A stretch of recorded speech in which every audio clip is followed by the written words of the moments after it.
Assalamualaikum. Hürmetlik, aziz Şarkı Türkistanlık qarindaşlar. Nayt afsuski bu temini yana bir qatim sözleşke mecbur bo'layotiman. Sebebi bu tema naq meydan qiysam üzülüp ketdi ve ikkiga parçalanıp ketip oturdaki bir kısmı çıkmay qaptı. Onun için qaytadan sözleşke mecbur oldum.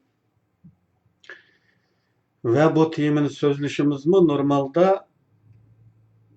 normal söhbet vaqtida bo'lmay biraz baldı oldu. Bunun sebebi bazılarının xabari bo'lganidek Türkiye seferiga jabdib qolganligimdan. Şuna taki Türkiye'den qaytib kelgicha normal muloqotlarimiz to'xtab qoladiganligi uchun bu söhbetni biraz oldiga ilishga majbur bo'ldim. Şuna buni qarindoshlar to'g'ri tushunsa, endi Türkiye'deki qarindoshlar bu munosabat bilan xabar topqolsin, ilgari xabar topmagan bo'lsa, sizlar bilan qarindoshlarim, inillarim, singillarim, o'g'il va qizlarim, sizlar bilan İstanbul'da yüz görüşümüz inşallah. Meyli aldığın qatimda kurashganlar olsun, meyli vaqt munosabati bilan kurashanmay qolganlar olsun, hammanglarni söhbetga taklif qilaman. Söhbetning tashqarisida ko'rishadiganlar bo'lsa-mu, hammanglarni qarshi olaman. Sizlarning cho'qim menga deydigan yurak so'zlaringlarning borligini bilaman. Meningmi sizlarga deydigan nurg'un gaplarim bor. Buning uchun ko'rishishga kelinglar. Endi bugungi sözümüz növbetdeki aktual bir tema desek bo'ladi buni. Bir qancha javob berishga, aniqlik berishga tegishlik masalalar va o'tirdi.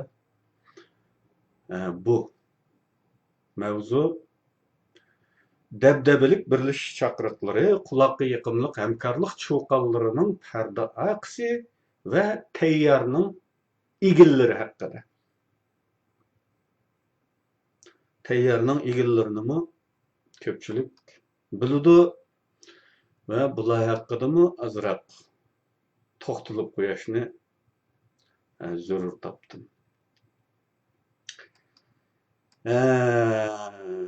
Endi qarindoshlarga ma'lum, İnsanlar tarixinin yeni medeniyet devrige qadam qo'yishi. Bu yeni medeniyet devri birincisi zamonaviy ma'rifga qadam qo'ygan devri. Sanoat. Shundaqla milliy chegaralarning muqimlashishi. Qaysi millat qayerda yashaydiganligi muqimlashishi. Millatchilik, davlatchilik huquqlarining maydonga kelishi bu yeni medeniyet devrining alomatlari. Bu huquqlarning maydonga kelishi ve bu yeni iddivi iqimlar insonlar uchun havasga loyiq moda bo'lishga boshlagandan beri muayyan tarixiy bosqichlarda deylikki urushdan keyingi davlatni qayta qurish, ozodlik kurashlari, mustamlikaga qarshi urush davrlari degandek tarixiy bosqichlarda birlar tarafidan hamon birlashish shuarlari, hamkorlik shuarlari deganimizda milliy birliksa to'g'lanib keldi bu shuar. Çünkü bu sözler emeliyetteki rolü, neticesi, keltirdiğin faydası, nim buluştan qat'i nazar, qanchalik buluştan qat'i nazar, anlamakka jalbkarlıkka ega bu söz olup bu. Bu şuvaryak çakırıkni oturup koyguchi goya nayt samimi, nayt ak ko'ngil, davlatga, millatga kuyunadigan,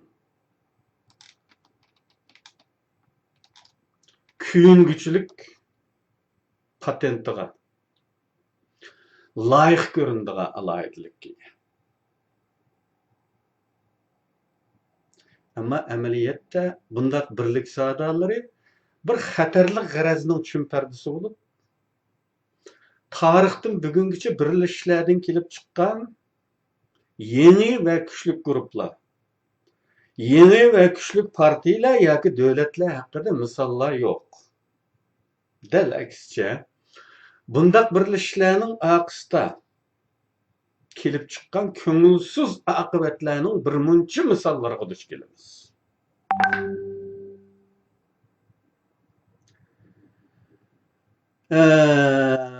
Bu misollardan burun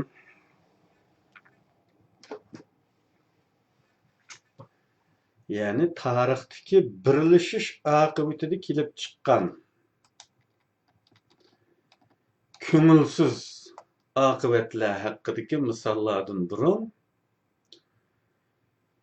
birlashish haqida bir necha naql berib o'tay. Bu naqllar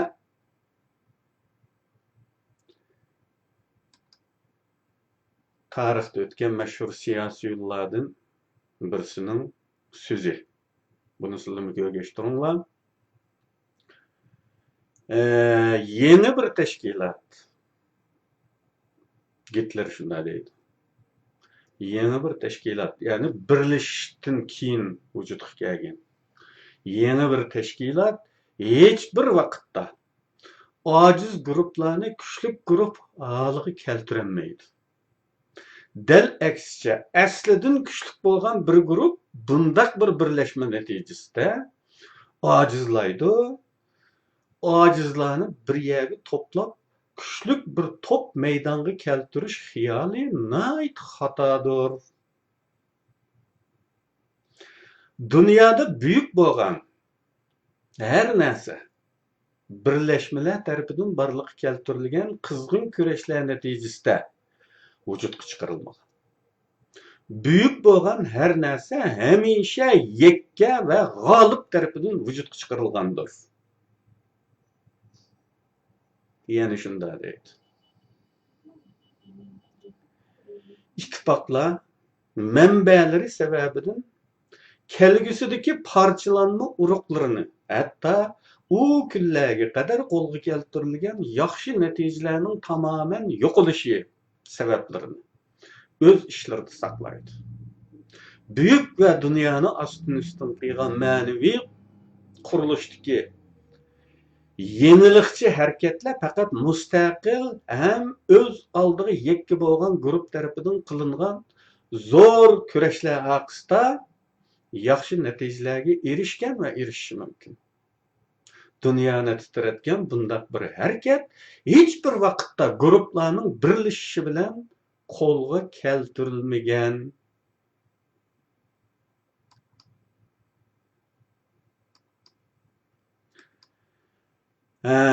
Demek mesele bu. Endi tarixda qanday misollar bor? Birlashishlarning natijasi haqida. Bunga qarab chiqaylik. Bizga tanishliqroq bo'lgan yerlarda. Yaponga qarshi urushning g'arbisida kommunistlar tamamen yo'qotilish qismati bilan yuzma-yuz kelib bo'lgan edi. Yaponlarning tajovuzi kommunistlar uchun intayin foydali bir sharoit ta'min etdi. Mavjudligini saqlab qolish uchunmi yaxshi bo'ldi. Zo'riyishi va oxirida taxtga chiqishini keltirib chiqargan kuch qudratga ega bo'lishi uchunmi yaxshi bo'ldi yaponlarning tajovuzi. Kommunistlar milliy birlik tashabbuschisi bo'lib o'tirg'i chiqdi. Birlikda Yaponga qarshi turish, ichki ziddiyatni qo'yib, tashqi dushmanga qarshi turish degan bu chaqiriq haqiqatan da mijozibador edi. Jiang Jieshi qiynavga tushib qoldi. Uning tanlashiga to'g'ri keladigan bu ikki tanlamaning har ikkisi uning uchun ziyonli edi. Agar kommunistlarning chaqiriqi xalqning besimiga chidamay bu milliy birlik sabni qabul qilsa, tabiiyki kommunistlarning kuchayib ketishi, hukumatning ba'zi maxfiyatlarini kommunistlarga demisi bo'lmaydigan salohiyatga erishtirib qo'yadiganligini Jiang Jieshi bir siyosiy bo'lish sifatida bildi. Buni bilgachga bu milliy birlik tashabbusini yo'q qilishga uzoq tirkashdi. Agar bu go'zal chaqiriqni qabul qilmasa, xalqning nafratiga nishon bo'lib qoladiganligini biladi. Xalq uni vatan xoini hisoblashi mumkin edi. Bu texmi qo'rqinchli edi. Natijada milliy birlik tashabbusini qabul qildi Jiang Jieshi. Komünist armiyasi davlat armiyasining tarkibidagi 8-armiya deb e'tirof qilindi. Davlat armiyasi deb e'tirof qilingan ekan, qanday qilish kerak bo'ladi? Ularning barliq harbiy ta'minotini davlat ustiga olish kerak bo'ladi. Harbiy formadan tortib, qurol yarog, yemak-ichmakgacha. Bununla mecbur oldu government. Texmi yamani bazı maxfiy uçurlarını bu birlik septiki bu şerikiga demesi bo'lmaydigan vaziyat kelib chiqdi. Endi bu olsa kommunistlarning yaponlar bilan maxfiy kelishim qilib, Gomindan hukumatining maxfiyatlarini yaponlarga sotadigan va buning foydasiga Yaponlar kommunistlarning atalmış azad rayonlariga hujum qilmaydigan kelishimlarni qilish uchun ko'zir olib berdi. Oxirgi natija shu bo'ldiki, Yapon qarshi urush boshlanishda 200 ming kishilik qo'shinga ega kommunistlar urushning oxirida 1,5 million kishilik qo'shin bilan urushdan chiqdi. Urushga 3 million kishilik qo'shin bilan kirgan Gomindan hukumati urushdan 1,5 million atrofiga tushgan bir askar bilan chiqdi. Bu sababdan mavzudan yaponlarga rahmat aytdi. Chunki yaponlarning tajovuzi bo'lmagan bo'lsa, kommunistlarning taxtga chiqishi mumkin bo'lmaydi. Yo'qotiladi. Bu urush bo'lmagan bo'lsa, milliy birlik tashabbusini qo'yg'ila olmaydi. Chunki tashqi dushman yo'q. Birli dushman bor, kommunistlardan iborat bir dushman bo'libdi vaqtda. Gomindanning dushmani. Milliy birlik bo'lmagan bo'lsa, kommunistlar yo'qolgan bo'ladi, taxtga chiqolmaydi. Ikkinchi misol. 97-yildan 99-yillar orasidagi O'rta Osiyo va shu atroflarda bo'lgan mujodilada kamina shuning ishtirokchilaridan jonliq shohidlardan biri shu mujodilada barliq kelgan ikki taraf atalmış islomchilar bilan demokratchilar orasida bo'lgan atalmış birlashishmi ana shunday foydasiz saxta birlashish bo'lgan. Va buningdimi tashkiliy sirlarning pash bo'lib qolishi, ichki maxfiyatdan yomon g'arazda foydalanib ketish qilmishlari ko'rilgan. Ya'ni zina bo'lgan. Ammo hech qanday foydasi olmagan. Bugun ba'zilar davron qilayotgan birlik tashabbuslariga qarab baxsaqmi, bir turlik benormallikni, samimiyatsizlikni ko'rib yetalaymiz. Bu qatimki imzo to'plashni misol qilaylik, texmo jamoatga tanishlik bo'lgan ikki o'xshamagan mazmundagi tekst asosida ilib berildi bu imzo to'plash. Bu tekstlarda qilchimi murassa qilinmaydigan yoki qilchimi murassa qilinmasligi kerak bo'lgan prinsipal farq bor. Birlik haqida jar solganlarning niyatini durust deyishga asosimiz yo'q. Birlashish kerak bo'lsa, to'g'risiga kelsinlar bitadigan ish. Nimishki xatoga chaqirsan, o birlik deb jar solsan? Shiji deysan, shiji. Uni men tilga ilishdimmi, badanim tikanlashidi. Sen söyleyen bu isimni. Xitoy qo'ygan bu isim haqorat. Uni bizning tilga ilib yurishimizning o'zini eyib. Nomus.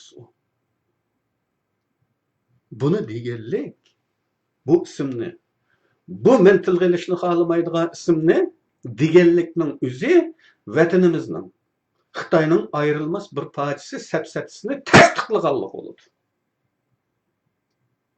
Bunu deb turib, shu isimni deb turib, mustaqillik deyish. Ha, bizim mustaqillik deymiz.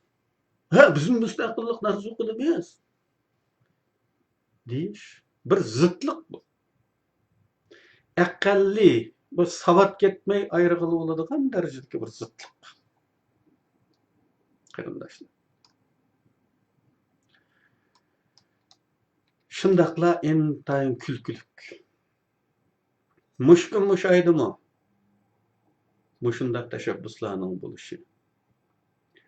Mushkun mushaydimi deganimiz Xitoylarning zulmi zalimning piri hisoblanadigan pir evindan 10 qat, 100 qat eshib tushgan mushkundimi?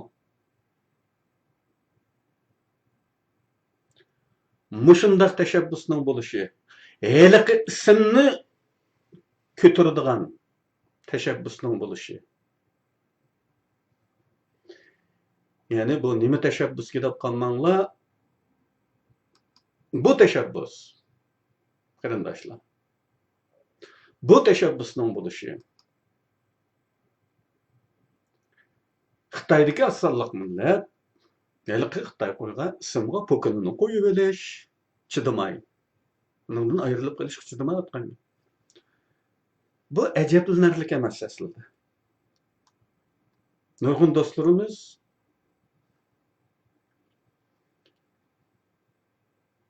do'stlarimiz qandaq tabiati ko'tarib, mushu ismni o'z qo'li bilan xolab yozadigandu degan hayronlikni bayon qildi. Endi men deyman, buni tashabbus qilish ajablangidek ish emas bu. Nima uchun? Chunki uning vazifasi shu.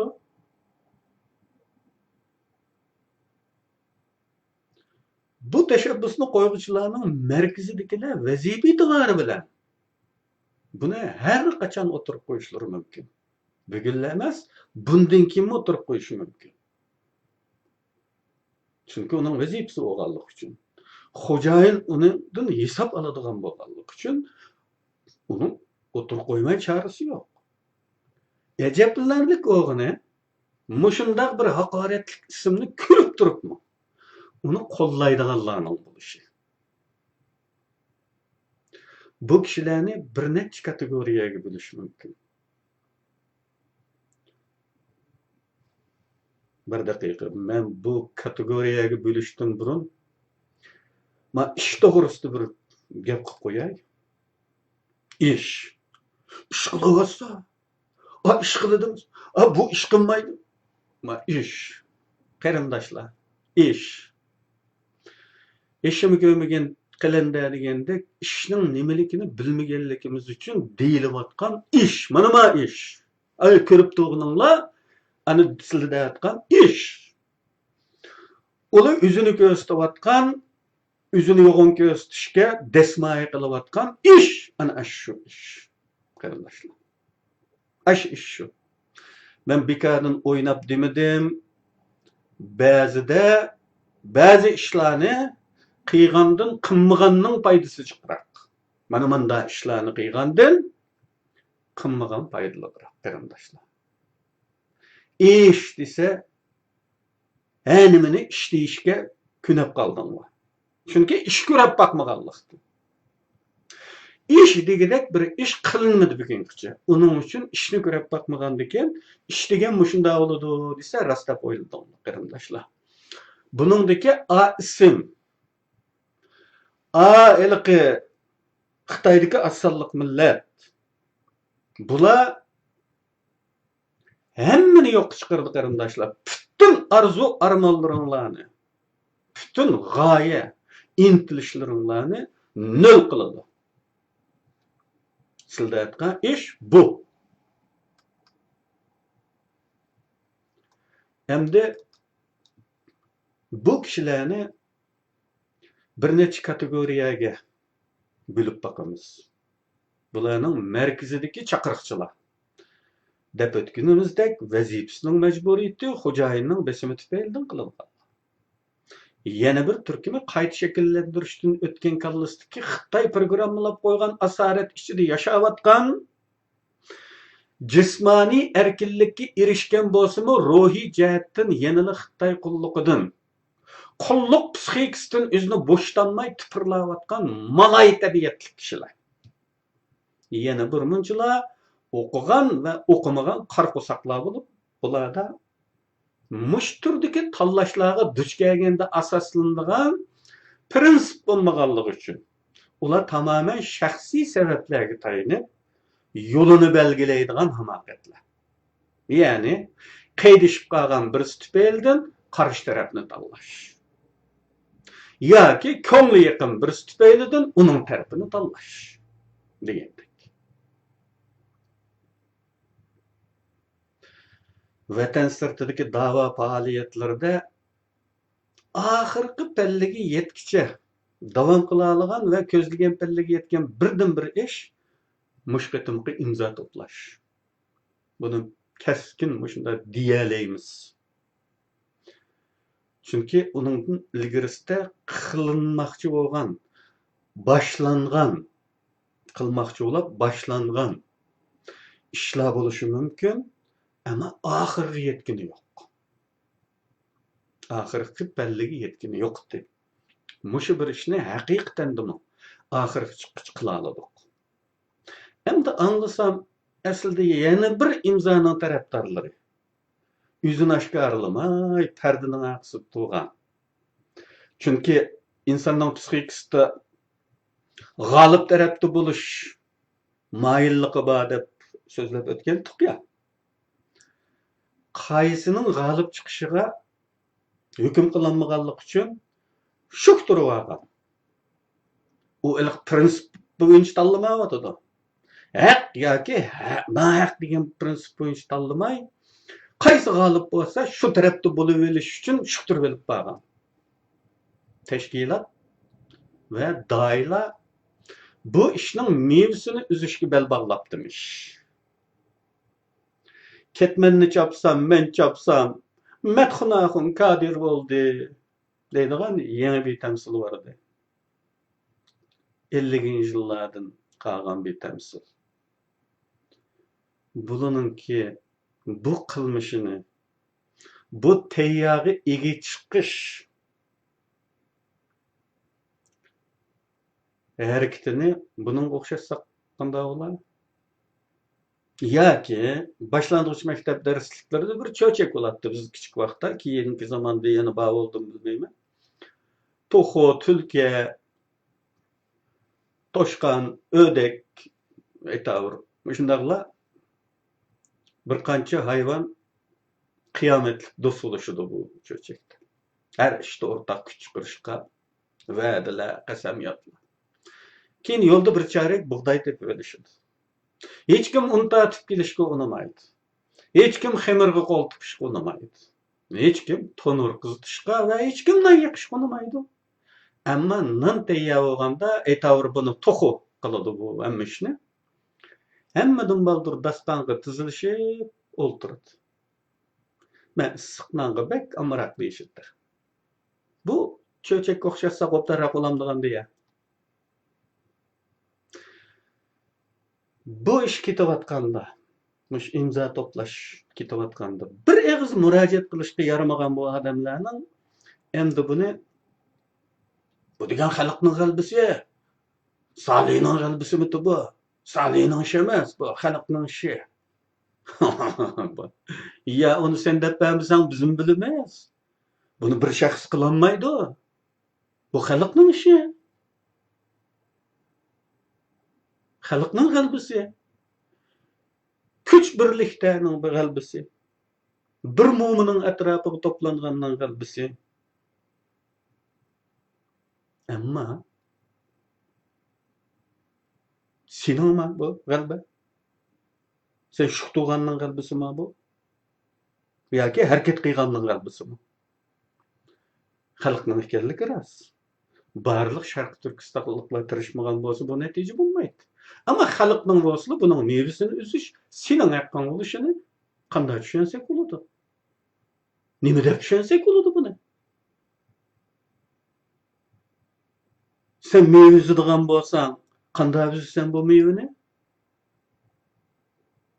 Qanday uzasan? Qanday uzasan? Ana.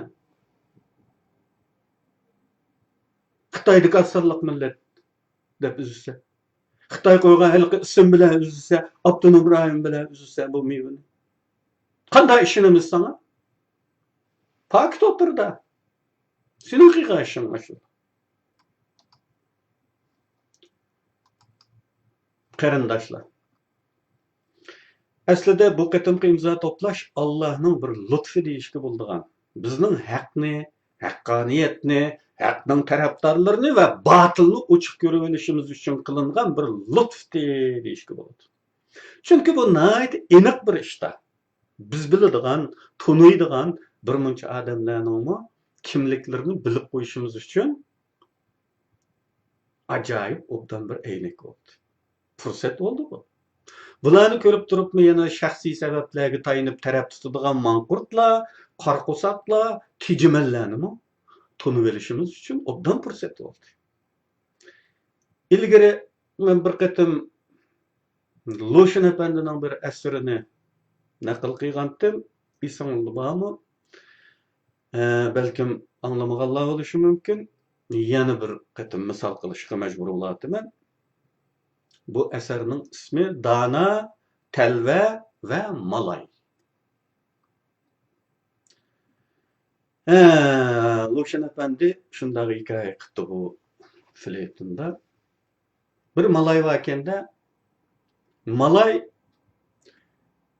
bazar etrafında otururken bu her bikavosuyla bazar çıkıp ölüp uçkaşkan adamga datlaydı ki. Üzününki turmushidan, xo'jayindan, ko'rayotgan yomon muomaladan datlaydik. Anda meni urdi, tillaydi. Hamma ishni men qilaman, mensiz hech bitmaydi. Yana shunday bo'lsa men yaxshi bo'lolmayman. Unimi demay turayli. Mening yotadigan yerimmi bir eg'il bo'lsin-da, ammo hiç olmaganda bir derisi, bir rücek, bir tonluk, hiç olmasa bir tüşük mü yok bir şamal yetişidik ha. Aşında ses kurak men, eğildi yetişki mecbur oldu men. Dep kakşaydı. Bunun tuncu kakşağı adamı bir dana adamı. Xuddi bizning o'qigan danalarımızla o'xshab ketadi. U nasihat qiladi malayga. Sen ko'rayotgan kuningga xo'jayinning shafqatlariga rahmat aytishing kerak, shukr qilishing kerak, Xo'jayin nima desa ma'qul deyishing kerak. Bir kunlar xo'jayin ta'sirlanib ketib qolsa, ko'ngliga insof berib qolsa, sening kunlaringni yaxshi ulab qoladi. Sabr qil, sabr deb yo'liga ketadi. U yana bir odamga eslab berib, yana o'xshash takrorlaydi. Datlashni. Bu da o'xshashi bir telvi ekanda. Bizga o'xshash telvi o'xshaydi. Aliga o'xshash dana anda deydi emasmi? Bizga o'xshash bir telva. Buni anglab, haqiqatan buning ichinida qanda degan gap bu. Mashundami zulm qilamdi. Ishlatsang ishlatma qo'y, ursang u. Hech bo'lmaganda buning bu turadigan, yotadigan yerini bir tuzukroq qilmamsa, bir tushga chiqib bir shunda tasma. Uyan qavar sening. Mush yaqindilla. Jur'amini boshlatma. Men sana yordam qilay. Shu adam bu uni boshlab olib turdi. Telva o'ylatdigan paltidan birini elibla. Malayning turdigan eg'ilining temini chanashga boshlaydi. Birdan shamol utishadigan bir tush tishib berey cho'mmisi boshqa ishga yordam qilolmasammi deganni o'ylab. Bu tomni chanashga boshlagandan keyin malay ayyuhannas ishtinglar ammahas. Mavadi bir yomon odam xo'jayinning mulkini buzib o'tadi, tomni chaqib yutadigan bo'ldi, o'riydigan bo'ldi. Cho'qan salgandan keyin xo'jayin yana boshqa bir to'p o'toqchilar va malaylar bilan yugurishga bat etib keladi. Xo'jayin kelib telvini ishtirib yutib, tomni chaqilishdan to'sab qoladi va bu arada malay en başta men gördüm. Men çoğan saldım. Sılını kesimde. Dep xo'jayinga yaxshichaq ulashni qo'ldim bermaydi. Ne kadar o'xshashlik. Xitoyning zulmidan qaqshab qo'yadigan, ammo yanala Xitoydan umidini uzolmaydiganlar ana shundoq malay mijoz odamlardir. Ularning qaqshashlari moda qo'llashdi.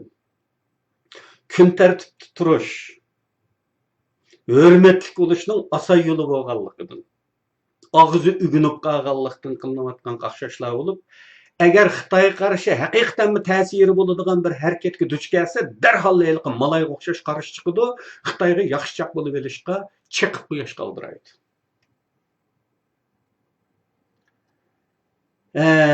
Men bir do'stimning bu imzo talashlari haqidagi maydonini o'qishib baxtim. Bu qaysi tarafda turgandi? O'zi xil obdan balaydi deb o'qishib baxtim.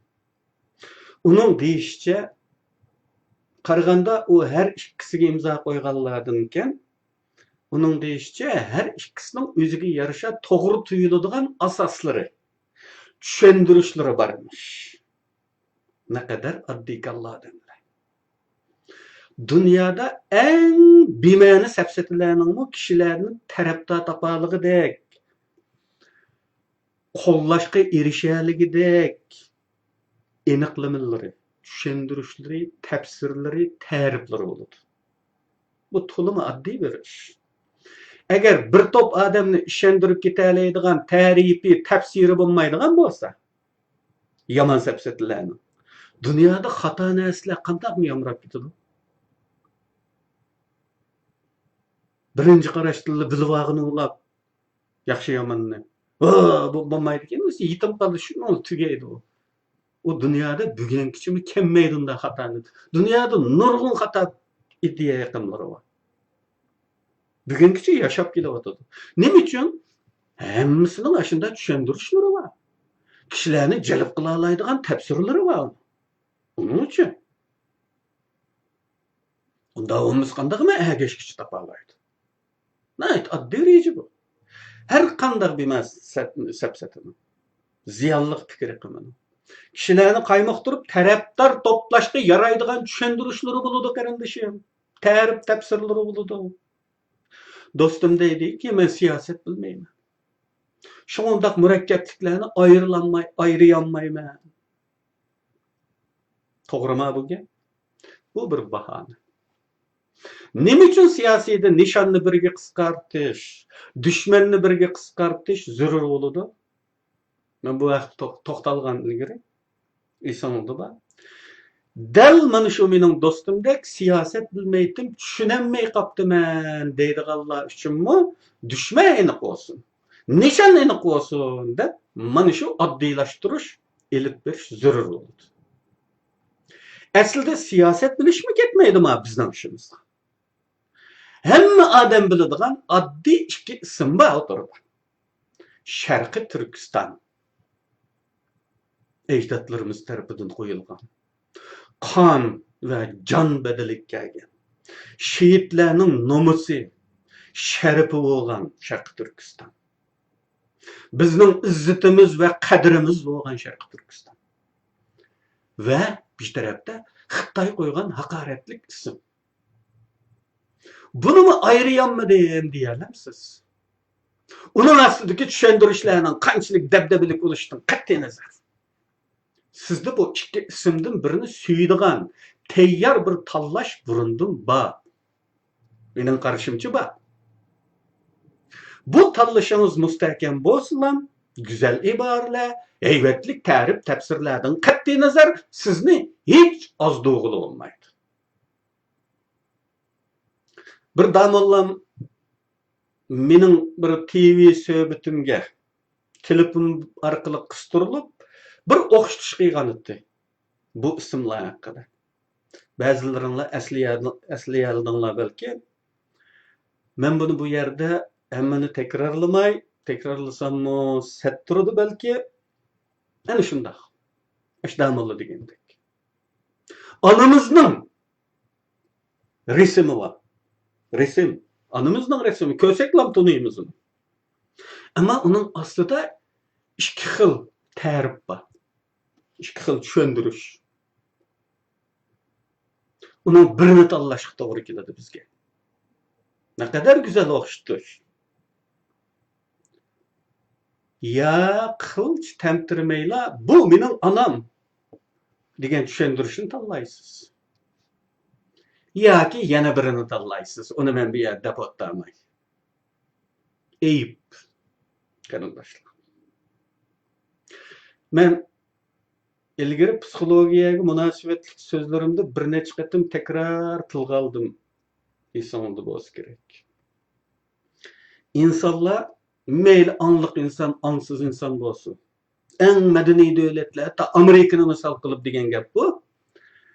Amerikadagi davlatning xalqi bo'lsin. Baho berish, qaror chiqarish qatorliq ishlarni. Ya'ni baho berishga, qaror chiqarishga, tanlashga duch keladigan ishlardir. 94% yoshurun anda xamallangan uchurlarga 6% aql va mantiqiga tayinadi. Bu bir ilmning, yani psixologiya ilmining, ruh ilmining o'tirib qo'yayotgani.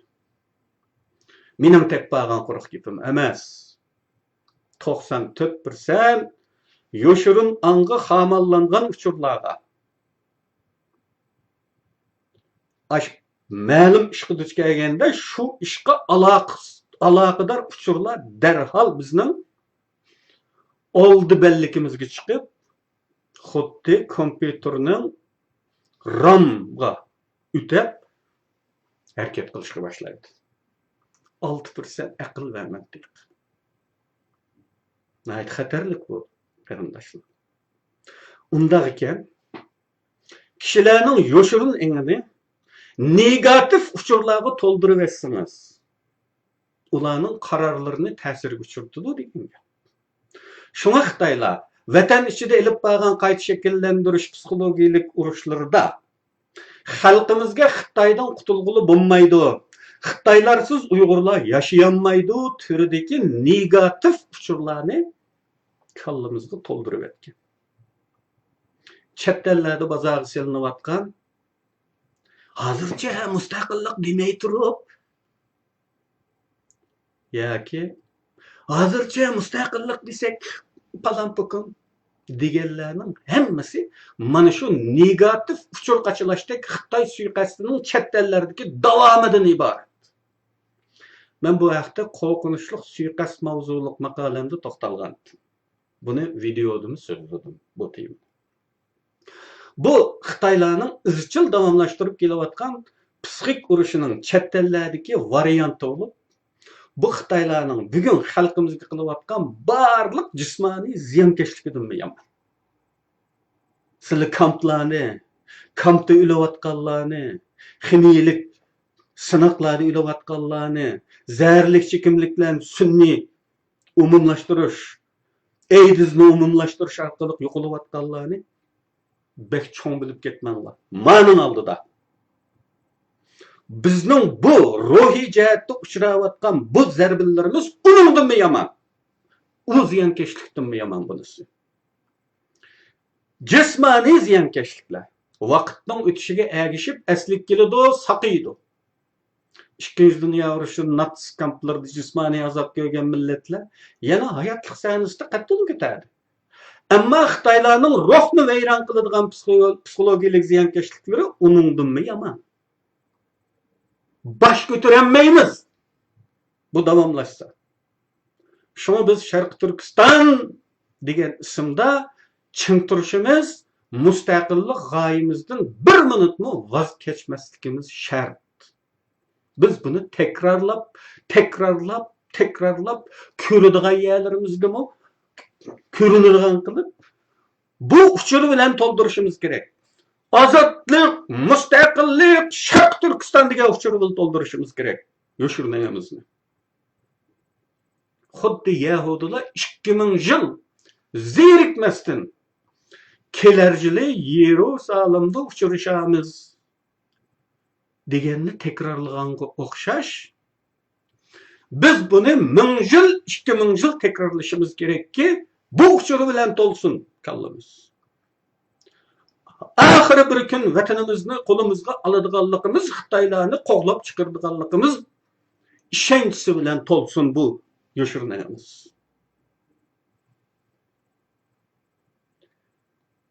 Hozircha demay turib, bu sapsata yeni sapsata emas, qarindoshlar. Bu 40-yillarda Nanjingda tug'ilgan 3 efendi. Gomindan Xitoylardan maaş olib, kadr olib tug'ilgan 3 efendi tarafidan bozorga selingan. Bu hozircha demay turish, mustaqillikni hozircha demay turish. 3 efendi va keyingi yangi tarafdorlarimi yaqingacha ismda qusur qilmagan. Yani ismda xatolashmagan. Mustaqillikni qo'yib turaylik degan. Bunimi muxtoriyatchi etdi. Lekin ismga kelganda Xitoy qo'ygan ismni demagan. Sharq Turkistonda cho'ntilgan. Yani davaning ismi Sharq Turkiston edi.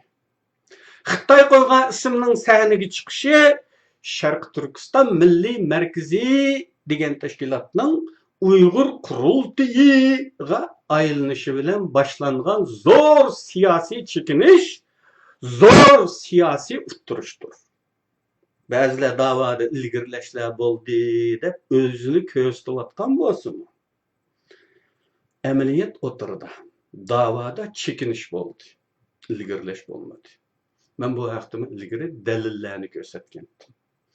Keyingi 20 yilga yaqin vaqt ichida maydonga chiqqan bu ism xatosini, bu ajalli xatoni, bu o'rnin to'ldirg'isiz uttirishni cho'qim tutishimiz kerak. Buni nima qilamiz? Boshqa yolg'on quruq gaplarni qo'yib tursak ham bo'ladi. Yolg'on gapning keragi yo'q. Buni nima qilamagan odam uni hech qilolmaymiz degan gap. Zag'ir tilimizda siyib jirib uxlab qolsak bo'ladi degan gap bor-ku. Ashunda. Endi gapimning oxirida yaxshi niyat, oq ko'ngillikdan yoki shundaqdek ko'rinish ishtiyoqidan tug'ilgan munozir orqali haqni oydinlashtirish va bu orqali birlikka kelish haqida bir necha og'iz so'zlab o'taman. Yuqoridagi birlik misollari va mashhurlarning so'zlaridan boshqa endi bas munozir haqida so'zlab o'taman. Munozara yoki bas munozara. Asli kelib chiqishi ilmiy bas munozara bo'lib, buni ma'lum ilm turida tadqiqot olib berayotganlar. Ya'ni olimlar, mutaxassislar tarafidan kelingan xulosalar pishmagan. Qiyos yoki ehtimollik bo'lganda. Diqqat bunga pishmagan. U tadqiqotning oxirisida kelgan xulosa texi pishmagan. Qat'iy hukm qilolmaydi uning to'g'riligiga. Qiyos yoki ehtimollik bo'lganda, ikki yoki uningdan ko'p ilm sohibi bir yerga kelib, har kim o'zi o'tirib qo'ygan ehtimollikni sharhlash, asoslarini qo'yish orqali haqiqatni tepib chiqishga qaratilgan. Bas munozir degan. Endi diqqat qilsanglar, shu shartni ko'rib yetalaysiz buning ichidagi. Shart shu. Hech qaysi taraf o'zlarining zannettiklerini, ya'ni o'zining o'tirg'i qo'yayotganini oxirgi haqiqat deb bekitmagan yoki bekitilmagan bo'lishi, qiyos ehtimollik deb qaragan bo'lishi shart. Shunday bo'lgandalar munozara orqali eng muvofiq bo'lg'ini tepib chiqiladi. Birlik kelinadi. O'tirg'i düyleş, aqlni bir muncha odamning aqlini o'tirg'i düyleş demektir bu. Bu orqali ikki odam yoki ikkidan ko'p odam ayrim holda buni tepib chiqolmadi, qaror berolmadi, keskin to'g'ri deyolmadi. Birlik kelib, bas munozara orqali aqllarini bir yerga jam qilib turib, oxirgi haqiqatni tepib chiqadi. Buningga munozir qiluvchilar birdek qoyil bo'ladi. Ammo Uyg'urlarning bunday bir bas munozira kulturi shakllanmagan. Asliga olsanglar, mening ismimga solsanglar bo'ladi. Tarixdan bugungacha xohlagan davrda bunday bir kulturimiz bo'lmagan. Biz Uyg'urlar hamma narsaning ko'rinishini, mohiyatni emas, ko'rinishni taklif qilamiz bugungacha. Chet elliklarga bakavas qiladiganlarimiz bor. Bularni ko'rinishlarga taklif qildi. Kiyim modellariga taklif qilamiz, so'zlash usullariga taklif qilamiz, qiliq harakatlarga taklif qilamiz. Ammo bularning ilgari ketgan yerlari biz o'rganishga tegishli yerlarni hech o'rganmaymiz. Xuddi shunga o'xshash bu bas munozara metodining ko'rinishini taklif qiladi Uyg'urlar. Shartlar uyg'un kelmasa-mu munozaraga kirishadi. Shunga natija chiqmaydi. Nima uchun? Eng muhim shart bo'lgan texi hech kimning qarshi oxir haqiqat deb bekitilmagan bo'lish Uyg'ur munozaralarida yo'q. Har kim o'zininkini oxir haqiqat deb keskin ishonadi. Bu holda bunday munozara xuddi parallel siziqlardek cheksiz davomlashsa-mu yaqinlashmaydi. Hech qanday natija chiqmaydi. Shunga bunday munozaralarga kirishish behuda vaqt isrofchilik bo'ldi. Hatto aksicha bu bas munozara jarayoni qizishib ketish kelib berishi, temperatura o'rlab ketishi, muqom tuvallab ketishi, axloqiy muqom. Va bu natijada ziddiyat texmi cho'nqurlashib ketishi, dushmanlik avjib ketishi mumkin. Bugun mening so'zlaydiganlarim shu. Qarindoshlar bilan Turkiya safarimdan keyin 11-oyning boshlaridan keyin ko'rishimiz. Turkiyadagi qarindoshlar bilan inshaalloh Istanbulda ko'rishimiz. Bu ko'rishishga cho'qim kelinglar. Yana bir qatim abisinglardan tuvanchilik bilan o'tinaman. Hammanglarni Allohga topshirdim. Allah hammanglarni omon qilsin. Xayr xo'sh.